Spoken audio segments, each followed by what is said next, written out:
Bonjour, bienvenue au 10 minutes juridiques, votre bimensuel vidéo avec le cabinet d'avocats Lando Associés par VK. Comme tous les 15 jours, des brèves et un grand dossier qui dans quelques minutes sera les communes nouvelles. Mais tout de suite 15 brèves pour 15 jours. 1. La loi du 15 février proroge l'état d'urgence jusqu'au 1er juin avec des mesures complémentaires jusqu'au 31 décembre, ce qui prolonge d'autant, jusqu'au 1er juin, toute une série de règles, y compris celles sur les réunions des assemblées délibérantes. Quelques autres ajustements, dont un report d'adoption des délais d'adoption des pactes de gouvernance à fin juin 2021 et correction d'un petit bug législatif antérieur. Oui, c'est bien tous les votes de refus du PLUI entre octobre 2020 et le 30 juin 2021 qui seront pris en compte, le cas échéant. Confinement. Non, un maire n'a pas compétence pour réouvrir les musées en ces temps confinés. De même n'est-ce que dans des cas tout à fait exceptionnels et localisés, qu'un maire peut interdire temporairement les locations saisonnières dans sa commune. Souplesse en revanche du juge qui nous dit que, les centres commerciaux de 20 000 m² et plus sont fermés pour cause de Covid, mais les commerces de ces centres, s'ils sont accessibles depuis la voie publique directement, eux ne sont pas concernés par cette fermeture.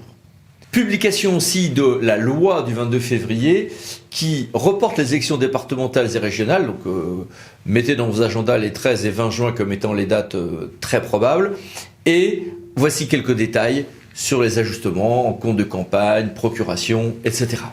Sur le vote des personnes détenues, il y a une circulaire qui a été diffusée avec des obligations particulières pour les communes chefs-lieux de département et aussi un arrêté sur ce même sujet, mais aussi sur le vote avec le permis de conduire rose. Fonction publique maintenant. Une importante ordonnance sur les négociations et les accords collectifs et une autre sur la protection sociale complémentaire. Il y a eu un décret aussi modifiant temporairement les modalités de calcul de capital d'essai. Et puis un arrêt du Conseil d'État intéressant sur le fait que d'une manière ou d'une autre, le Conseil de discipline doit toujours motiver son avis. Et un autre arrêt qui nous précise que la décision portant le nombre des heures supplémentaires au-delà des bornes horaires n'est pas réglementaire. Et puis un décret intéressant sur le complément de traitement de certains agents. Voici quelques détails. Arrêt de la chambre criminelle de la Cour de cassation inquiétant sur le fait que même des réunions informelles sont bien prises en compte pour apprécier l'administration ou la surveillance d'une affaire au sens de la prise illégale d'intérêt. Ce n'est pas totalement nouveau, mais c'est quand même un arrêt inquiétant. 6. Responsabilité toujours en matière scolaire cette fois-ci. Ce n'est pas parce que l'on sait dispenser les premiers secours qu'il ne faut pas appeler le secours, sinon problème de responsabilité. Au environnement maintenant. Il y a eu une petite tempête dans un cours d'eau avec l'arrêt du Conseil d'État du 15 février. Un décret d'août 2019 avait été adopté sur le thème de la continuité écologique des cours d'eau. Nous en avions parlé ensemble.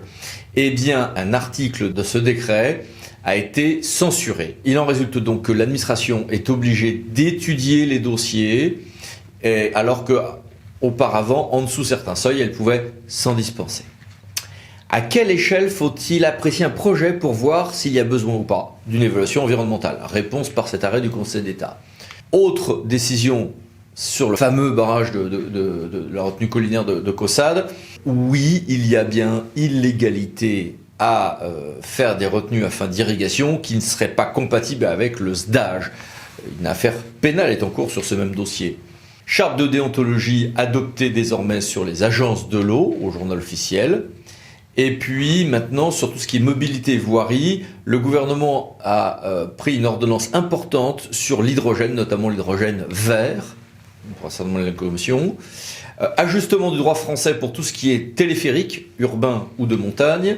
Nouvelles obligations environnementales pour les concessionnaires d'autoroutes, notamment pour les véhicules électriques.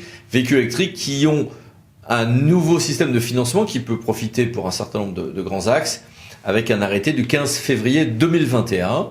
Et puis, avec retard, au regard de ce qui était prévu par la LOM, le ministère en matière de free floating a diffusé son cahier de recommandations que j'ai trouvé tout à fait bien fait. Aménagement et urbanisme. Est-ce que je peux faire une concession d'aménagement portée par une commune qui s'étendrait en fait à une route départementale? Non, même si on est en zone agglomérée, nous dit l'ACA de Paris. La Cour de cassation répond de son côté à une question: est-ce qu'une commune peut demander en justice la démolition d'une construction illégale alors que la commune n'a plus la compétence en matière de PLU? Réponse souple de la Cour de cassation. Un décret a été pris sur des subventions à l'amélioration des logements locatifs sociaux et puis un assez beau volet commande publique. Un nouveau formulaire de certificat d'accessibilité de créance, un arrêt très intéressant et assez strict sur les conséquences d'un OS, d'un ordre de service qui serait tardif pour le démarrage des travaux, et donc une publication de la version 2021 du guide du recensement économique de la commande publique. Mode d'emploi intéressant sur tout ce qui est projets sportifs territoriaux de l'Agence nationale du sport, baisse du plafond pour la formation des élus locaux en matière de DIF, une circulaire intéressante que voici sur les changements de nom des communes, et puis abordons ce fameux débat des fusions des régions justifiées, pas justifiées. En tout cas, ces fusions n'ont pas entraîné de vrais surcoûts. Il y a eu des phénomènes vertueux et d'autres qui l'ont été moins, mais seulement sur du court terme, nous dit la DGCL. Régionalisation toujours, mais cette fois-ci des chambres de métiers de l'artisanat qui est enfin mise en place par un décret du 16 février. Grand dossier, les communes nouvelles. Les communes nouvelles ont 10 ans. Elles ont été créées par la loi 16 décembre 2010. À l'époque, il s'agissait d'une volonté sénatoriale et d'un projet poussé constamment depuis par l'AMF. Il y a plein de raisons pour lesquelles on peut vouloir faire des communes nouvelles qui sont en général un ancrage historique, territorial. Il y a des arguments financiers, moins qu'avant, parce qu'autrefois il y avait un certain nombre de bénéfices en matière de DGF qui n'existent quasiment plus. Mais il y a aussi l'idée d'assurer des services de proximité à l'heure des très grandes communautés, de maintenir du coup des services à la population, d'avoir un territoire qui existe collectivement et qui travaillera son attractivité. Parfois il y a des paramètres aussi d'harmonisation fiscale et puis des recherches d'économie d'échelle et des communes nouvelles de taille très très variable et qui parfois se créent en gros blocs ou par étapes successives. Voici d'ailleurs les modalités de cette création telles que très simplifiées, avec attention, l'obligation de consulter les comités techniques et de respecter quelques règles de procédure.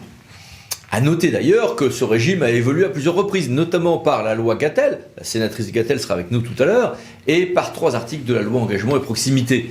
La gouvernance de la commune nouvelle elle-même répond à des règles assez complexes, mais en gros, soit pour le mandat en cours, je vais reprendre tous les conseils municipaux et ça sera mon futur conseil municipal de la commune nouvelle, soit je vais appliquer une sorte de prorata avec un plafond et des règles un peu complexes. Voici d'ailleurs quelques précisions qui ont été apportées par la jurisprudence sur ce point. On va parler en pratique de communes historiques qui se regroupent donc dans la commune nouvelle. Ces communes historiques auront ou pas le statut de commune déléguée, donc avec un certain nombre de prérogatives selon les cas. Et puis il y a des règles particulières quand la commune nouvelle est elle-même issue en fait d'une fusion-association en son temps. Donc cette commune nouvelle pourra être en quelque sorte décentralisée par la création de communes déléguées, que l'on peut d'ailleurs supprimer ensuite de manière d'ailleurs assouplie, avec des maires de communes déléguées qui exercent des fonctions d'officier d'état civil, de police judiciaire et un certain nombre de délégations possibles de compétences un peu spécifiques. Il y a évidemment des enjeux intercommunaux. Si la commune nouvelle est dans une seule et même communauté ou métropole, on va siéger tous ensemble au sein de ces structures sans perdre de siège à cette occasion. Mais si on est à cheval entre deux communautés, eh bien, il y a toute une procédure que voici qui permet de choisir de rejoindre tel ou tel EPCI à fiscalité propre. Et puis, avec la loi Gatel, on a une nouveauté, c'est qu'une commune nouvelle peut naître du périmètre d'une communauté, et dans ces cas-là, ne pas avoir l'obligation de rejoindre une autre communauté. C'est la communauté de la loi Gatel. Et puis, évidemment, quand on travaille sur une commune nouvelle, il y a plein de choses à travailler. Les questions de ronde rue, d'immatriculation, de mairie annexe, état civil, etc., d'assureur communal de chasse, de découpage des cantons, de panneaux routiers, de zones de gendarmerie ou comptoir de police nationale, lieu de réunion, de stations classées, de l'OSRU, avec des règles parfois d'ailleurs avantageuses, d'appartenance syndicat. Tout ceci réglé, il y a beaucoup de choses en droit à regarder, mais rien qui soit vraiment dirimant et qui soit vraiment bloquant. La question du nom des communes, évidemment, n'est absolument pas neutre, hautement symbolique, et c'est un point à travailler, ainsi que celui du logo, des blasons, bien évidemment. Alors, les communes nouvelles se développent surtout dans certaines zones géographiques, qui sont d'ailleurs à peu près celles où déjà l'intercommunalité propre avait émergé en nombre au tout début des années 90, ou celles où des années 50 à 60, l'agriculture avait connu des mouvements de regroupement et de coopération après-guerre. Les questions financières sont tout à fait passionnantes et cruciales, même si l'État aide moins à la création de communes nouvelles qu'autrefois, avec quelques petits points de vigilance sur la DGF, quelques contentieux dont celui-ci. En pratique, il y a parfois une petite croissance des dépenses le temps de gérer la fusion pour différentes causes, mais on a plutôt constaté, notamment dans les grandes communes nouvelles, d'une baisse des dépenses ensuite. Alors voici, surtout ceci, quelques questions à nos interlocuteurs. Bonjour à tous. Bonjour à Bonjour. tous. Bonjour à tous. Madame la sénatrice, comment résumer les principaux apports de la loi qui porte votre nom en date du 1er août 2019 ? D'abord, les communes nouvelles semblent être une voie assez prometteuse pour dynamiser l'organisation communale à partir de la liberté et de la responsabilité des seuls élus. Il fallait, pour encourager cette voie plutôt prometteuse, faciliter le fonctionnement des communes nouvelles dans leurs premières années de création, grâce à une progression très graduelle vers le droit commun des communes. Et deuxièmement, il fallait trouver un juste équilibre entre la création et l'apparition d'une structure nouvelle à part entière et l'identité des communes historiques à laquelle les habitants sont aussi attachés, qu'il faut respecter pour atteindre cette nouvelle identité partagée. Monsieur le député, pourriez-vous retracer les avantages d'une commune nouvelle ? Ici, à Cloyes-sur-le-Loir, nous avons réuni 9 communes qui s'appellent dorénavant Cloyes et Trois-Rivières, puisqu'il y a 3 rivières qui viennent irriguer 9 villages qui ont décidé de se bâtir un avenir commun. Nous l'avons fait pour plusieurs raisons. D'abord parce que l'union fait la force. Ça nous permettait d'être plus solides, plus costauds, pour justement répondre à tous les enjeux auxquels les élus communaux sont exposés, que ce soit pour le scolaire, que ce soit pour le social, que ce soit pour la culture, que ce soit pour le tourisme. Nous l'avons fait aussi parce qu'au lendemain de la crise Covid, on a bien vu que la force pour justement faire en sorte que cette France aille mieux, c'est dans les territoires qu'on va la chercher, qu'on va la puiser. Pour demain répondre au coworking, pour répondre aux nouvelles technologies et de la communication, et on voit bien que cette crise de Covid qui exige de plus en plus de télétravail demande à ce que nous soyons toujours en capacité d'accompagner les habitants, de leur proposer les services dont ils peuvent bénéficier. Et quelles sont les difficultés à dépasser à ce sujet ? Évidemment, cela passe par un travail en amont, une charte, faire en sorte que chacun des villages continue d'exister, qu'il soit animé. Nous avons par exemple choisi des conseillers citoyens qui sont répartis sur tout le territoire, qui travaillent en direct avec les élus de manière à ce qu'ils soient à tout moment écoutés. Est-ce qu'on n'oublie personne ? Donc c'est un challenge formidable. C'est pas facile tous les jours parce qu'il faut convaincre. Il ne faut surtout pas gommer l'identité des communes, mais créer une identité forte et nouvelle. C'est un challenge qui est, je crois, indispensable si on veut peser demain, si on veut faire en sorte que, justement, nos concitoyens s'y retrouvent plus. Ils ont besoin de proximité, ils ont besoin d'élus qui s'occupent d'eux au quotidien. Ce challenge, nous sommes très heureux de l'avoir relevé et je suis persuadé que ça sera pour Cloyes et Trois-Rivières et pour tous ceux qui emprunteront cette voie, une très belle aventure. Et quels sont les atouts d'une commune-communauté ? Des communes d'un même EPCI ou de 2 EPCI qui décident de se transformer en une seule commune nouvelle tout en gardant leur statut de communauté, donc 2 structures qui deviennent une seule ou une double pour plus de simplification, plus de performance, parce que ces communautés sont très intégrées. Mais ces territoires hésitaient à faire des communes nouvelles parce que, avant la loi de 2019, elles avaient obligation de rejoindre une autre intercommunalité. C'est cette course infernale du hamster dans sa cage qui n'en finit pas de s'éloigner en même temps de la proximité. Donc aujourd'hui, on a cette réponse commune-communauté qui permet à la fois de garder de la proximité et d'avoir de l'efficacité. Et je trouve que c'est une innovation assez remarquable que des élus pourront porter à partir de leurs seules initiatives. Et quels sont les points de vigilance en termes financiers ? Alors tout d'abord, il y a cette obligation légale de la loi Gatel qui est d'élaborer un rapport financier qui doit être annexé aux délibérations des communes fondatrices, qui doit recenser les taux de fiscalité, les dépenses, leur évolution, leur structure, la dette, le personnel. D'un point de vue budgétaire, l'on va regarder la situation financière des différentes communes fondatrices de la commune nouvelle. On va consolider les comptes, on va recenser les projets, les engagements juridiques. On va également recenser les taux de fiscalité, établir des grilles d'harmonisation de ces taux jusqu'à une durée qui peut aller jusqu'à 12 ans.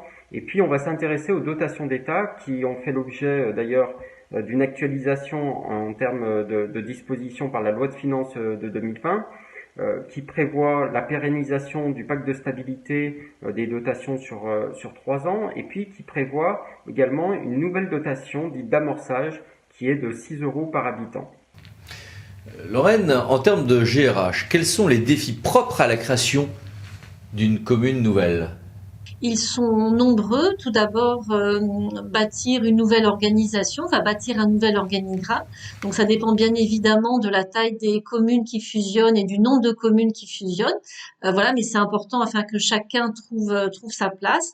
Et puis ensuite, ou en parallèle, une politique d'harmonisation des différentes politiques RH, que ce soit en termes de rémunération, de temps de travail, de politique d'aide sociale ou de protection sociale complémentaire. Voilà, on crée une nouvelle commune. L'idéal est d'essayer de rebâtir une politique de GRH. C'est tout à fait passionnant. Merci à tous. Merci, au revoir. Et merci à vous. À bientôt pour une nouvelle vidéo, les 10 minutes juridiques, par Lando Associés pour VK. Pensez à vous abonner. Merci, au revoir.